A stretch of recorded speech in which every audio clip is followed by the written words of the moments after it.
Bismillahirrahmanirrahim. Ya, kembali lagi ya, kita masuk ke video selanjutnya yang membahas tentang neraca lajur, di mana neraca lajur ini merupakan materi pertemuan keempat untuk mata kuliah akuntansi dasar dan praktik. Neraca lajur merupakan tahap ketujuh dari penyusunan laporan keuangan, di mana neraca lajur ini adalah suatu kertas atau daftar yang digunakan untuk mencatat, menyesuaikan dan menggolongkan semua rekening yang ada di neraca saldo dan dibuat pada saat perusahaan akan menyusun laporan keuangan.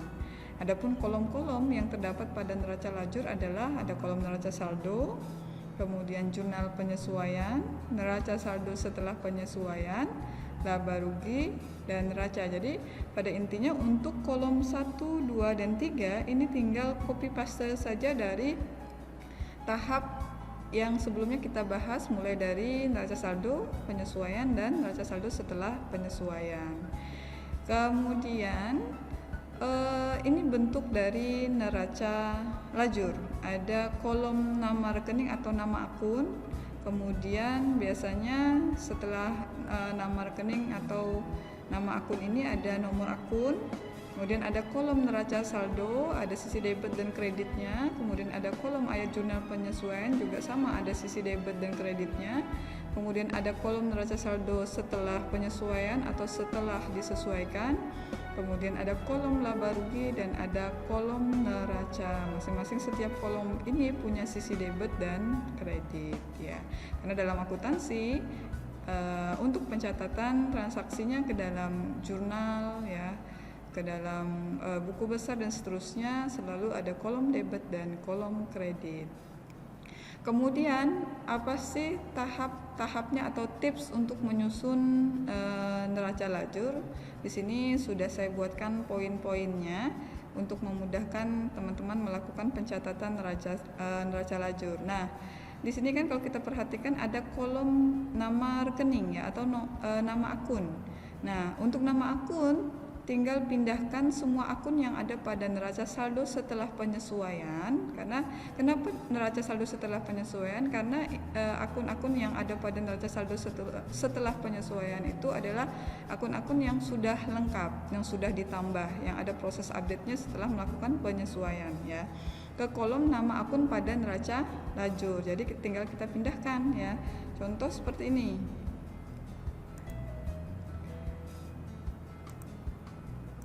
Nah, di Excel yang sudah saya buat sebelumnya, kita sudah menyusun neraca saldo setelah penyesuaian ya.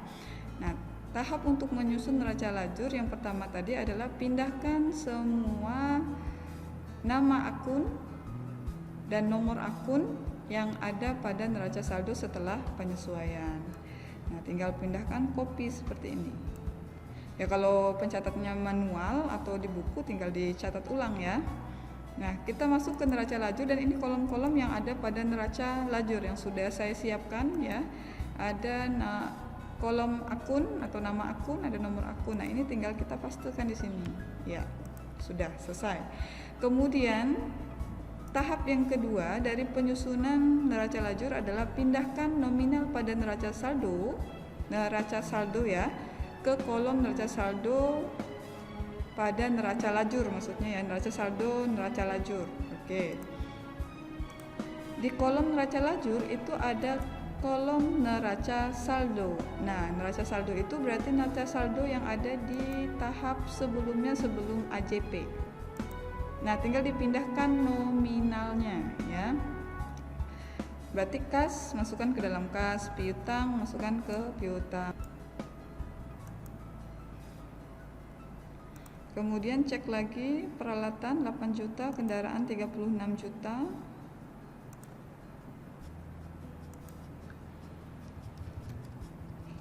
Tinggal disalin ya teman-teman untuk langkah selanjutnya.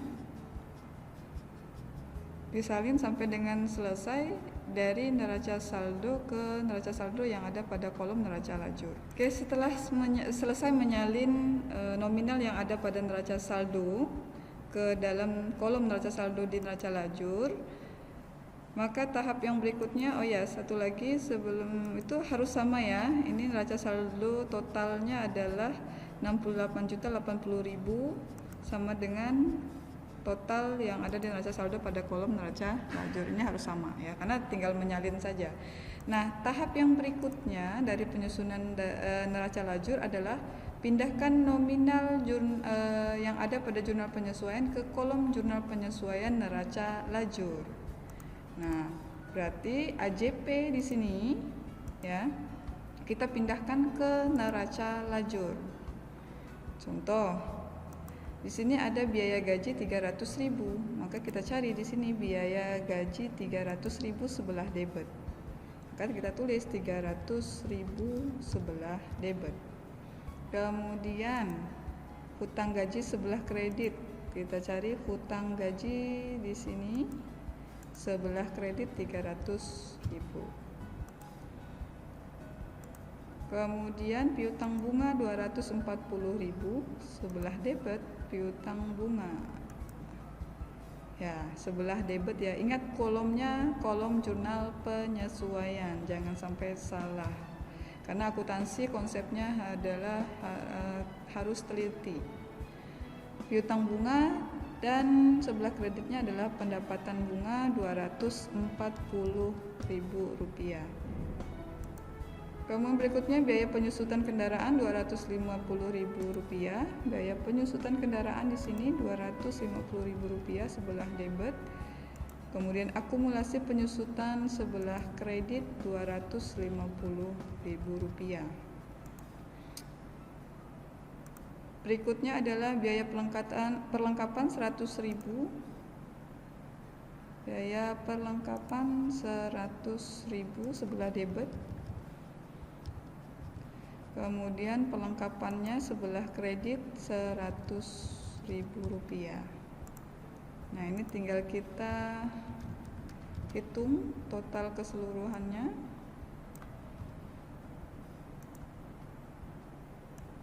Oke, kita cek di sini ketidakseimbangan ya. Ada ketidakseimbangan sebentar. Perlengkapan ini bukan 1 juta tapi 100.000 ya. Oke. Ini 250.000 bukan 2.500.000. Ini 250.000 ya. Oke. Sudah seimbang ya. Ini yang teman-teman harus perhatikan ya. Karena biasanya perhitungan kita tidak seimbang itu ada 2 faktor. Yang faktor pertama adalah kita salah menempatkan posisi nominalnya, baik itu posisi debit kreditnya ataupun posisi nominal akunnya. Ya, katakan misal tadi perlengkapan kita masukkannya di peralatan ya misalnya, atau seharusnya dicatat di perlengkapan kita catat di hutang usaha. Nah, itu yang faktor pertama. Yang kedua adalah faktor salah pencatatan nominalnya atau salah angkanya. Contoh tadi di langkah yang saya lakukan beberapa kali salah mencatat nominalnya 100.000 saya tulis 1 juta, 250.000 saya tulis 2.500.000. Maka harus teliti ya, karena akuntansi itu konsepnya adalah ketelitian. Nah, nominal atau saldo di neraca lajur yang bagian kolom jurnal penyesuaian, saldonya harus sama dengan jurnal penyesuaian yang ada pada saldo jurnal penyesuaian sebelumnya. Oke, yang berikutnya, yang tahap selanjutnya adalah tahap keempat. Pindahkan nominal neraca saldo setelah penyesuaian ke kolom neraca saldo setelah penyesuaian neraca lajur yang ada pada neraca lajur ya. Atau jika tidak membuat neraca saldo setelah penyesuaian, maka kita dapat melakukan pengisian pada kolom neraca saldo setelah penyesuaian dengan menambah atau mengurangkan neraca saldo dan jurnal penyesuaian. Ini yang dimaksud dari poin keempat ini adalah ada beberapa kasus teman-teman tidak tahap penyusunan neraca saldo setelah penyesuaian itu tidak dilakukan. Dalam artian setelah AJP langsung membuat neraca lajur. apabila kondisinya seperti ini, katakanlah teman-teman tidak menyusun neraca saldo setelah penyesuaian setelah tahap AJP, langsung ke neraca lajur. Sebenarnya itu boleh saja, sah-sah saja, karena tahapan NSSP ini tidak harus dilakukan ya, karena di neraca lajur sudah ada kolom neraca saldo setelah penyesuaian. Namun sangat saya sarankan untuk menyusun neraca saldo setelah penyesuaian setelah menyusun AJP agar memudahkan untuk penyusunan neraca saldo setelah penyesuaian pada neraca lajur, sehingga teman-teman tidak perlu menghitung lagi, cukup pindahkan saja. Kalau menghitung lagi itu dalam artian seperti ini ya teman-teman ya. Kalau misalnya kalau kita buat NSP kan ini tinggal kita copy saja nih ya nominalnya ya, dengan catatan urutan pada akun-akunnya juga sesuai, juga sama. Makanya tadi tips yang pertama adalah memindahkan akun-akun yang ada pada neraca saldo setelah penyesuaian ke neraca lajur. Nah, berarti kan posisi akunnya sama dan ini juga sama. Nah, tinggal pindahkan seperti ini. Kita totalkan, sum ya, seperti ini. Oke. Nah, nominalnya sama ya, 68.870.000. Nah, ini sehingga untuk neraca saldo setelah penyesuaian ini tidak perlu kita hitung kembali, tinggal kita kita copy saja. Tetapi kalau misalnya teman-teman katakanlah tidak menyusun neraca saldo setelah penyesuaian, tapi berarti teman-teman harus menghitung secara manual, dalam artian yang disebutkan di slide adalah dengan mengurangkan atau menambahkan neraca saldo dan jurnal penyesuaian. Menambahkan dalam artian begini. Contoh ini kas di neraca saldo itu saldonya adalah 18.200.000. Pada jurnal penyesuaian tidak ada proses tidak ada penyesuaian tidak ada penyesuaian ya. Maka di sini nominalnya tetap 18.200.000. Kemudian piutang usahanya 0. Kemudian piutang bunga, perhatikan piutang bunga pada neraca saldo piutang bunganya 0. Kemudian di jurnal penyesuaian ada 240.000 sebelah debit, sehingga ditambah ya, 0 ditambah 240.000 di sebelah debit. Kenapa ditambah? Karena posisinya sama, yaitu sebelah debit. Debit sama debit, maka ditambah 240.000 di sini. Kemudian, nah untuk perlengkapan, perhatikan di neraca saldo ada 265.000 sebelah debit, kemudian pada jurnal penyesuaian ternyata ada 100.000 di sebelah kredit. Karena posisinya beda itu dalam artian yang satunya debit, yang satunya kredit, maka ini kita kurangkan. Makanya di poin keempat tadi ada kata menambah atau mengurangkan. Jadi kalau posisinya beda maka dikurang, kalau posisinya sama maka ditambah. Nah, 265.000 sebelah debit, kreditnya 100.000, berarti dikurang ya. Sisanya adalah 165.000 sebelah debit, karena yang lebih besar adalah kolom sebelah debit. Dan perlengkapan juga saldo normalnya sebelah debit. Kemudian peralatan tidak ada perubahan di jurnal penyesuaian, maka ditulis sama. Kendaraan juga sama 36 juta. Nah, langkah seterusnya untuk perhitungan neraca saldo setelah penyesuaian apabila teman-teman tidak membuat neraca saldo setelah penyesuaian. Kalau saya cukup saya copy seperti ini saja. Ya, oke. Selesai. Kemudian yang berikutnya, tahap yang kelima adalah pengisian laba rugi dengan memindahkan nominal pada akun pendapatan dan beban-beban saja. Nah, untuk kolom laba rugi, nominal yang dipindahkan hanya nominal yang ada pada akun pendapatan dan biaya-biaya saja. Perhatikan di sini pendapatan. Nah, karena ini posisi akunnya sudah berurutan, makanya sangat disarankan untuk menulis akun diurutkan mulai dari harta, kewajiban, modal, prive, pendapatan, dan biaya. Nah, berarti yang dipindahkan hanya akun pendapatan sampai dengan biaya-biaya. Prive ke atas itu jangan dipindahkan pada kolom laba rugi.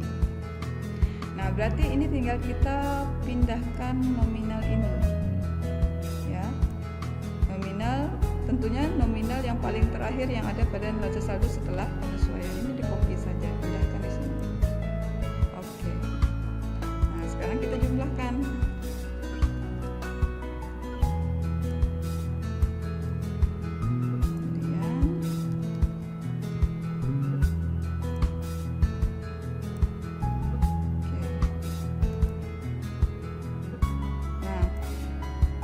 Kenapa tidak sama posisi debit dan kredit? Ya, di laba rugi tidak akan pernah sama, tidak akan seimbang debit dan kreditnya. Kenapa? Karena ini berkaitan dengan untung atau rugi. Jika kreditnya lebih besar dari debit, maka ini perusahaan kita mengalami untung. Ya, artinya karena posisinya di sini pendapatan lebih besar dari gaya-gaya yang dikeluarkan, otomatis kita mendapat untung. Nah, untungnya berapa? Perhitungannya ada di sebelah debit ya, karena debit yang mengalami kekurangan ya, itu kredit dikurang debit. Ya, kemudian ini kita tambahkan.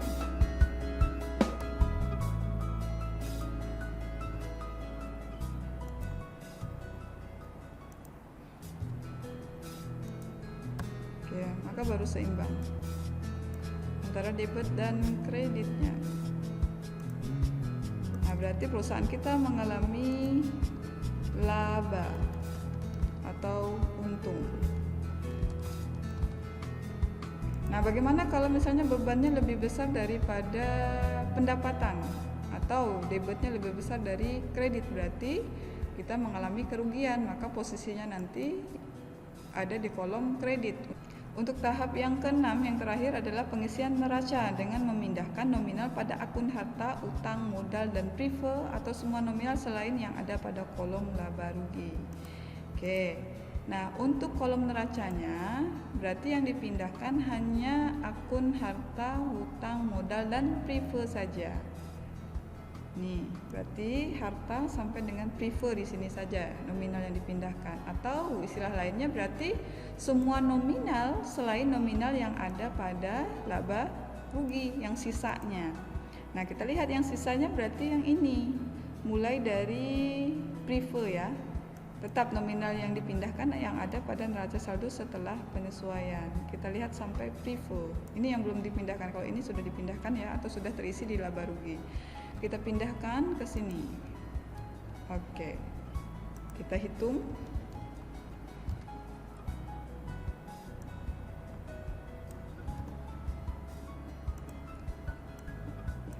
Oke. Nah, tidak seimbang. Nah, seimbangnya ini adalah dengan mencatat labanya ini. Tadi laba kita adalah 7.055.000, yaitu dicatat di kredit karena laba itu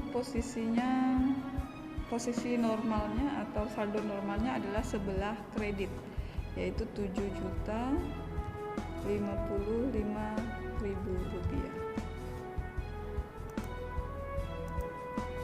Ini kita pindah, kita hitung. Oke, maka seimbang antara debit dan kreditnya. Ingat, di neraca maka posisi laba itu adalah di sebelah kredit karena saldo normal untuk laba itu adalah kredit, sedangkan saldo normal untuk rugi sebelah debit. Oke, maka ini sudah seimbang semuanya. Nah, inilah tahapan penyusunan dari neraca lajur.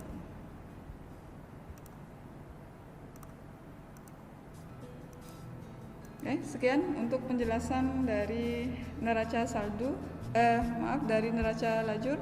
Gampang ya, tinggal dipindah-pindahkan saja dengan konsep, memahami konsep dari penyusunan atau proses perhitungannya. Contoh tadi neraca saldo setelah penyesuaian, kalau tidak dibuat NSSP-nya, tinggal dihitung dengan menambah atau mengurangkan dari kolom neraca saldo dan jurnal penyesuaiannya. Kemudian untuk laba rugi dan neraca tinggal memindahkan nominal-nominal atau saldo dari neraca saldo setelah penyesuaian, di mana laba rugi itu berisi mengenai pendapatan dan biaya saja, sedangkan neraca itu berisi akun untuk harta, hutang, modal, dan prive saja, atau nominal yang tersisa yang tidak dicatat pada kolom laba rugi. Oke, sekian, terima kasih. Assalamualaikum warahmatullahi wabarakatuh.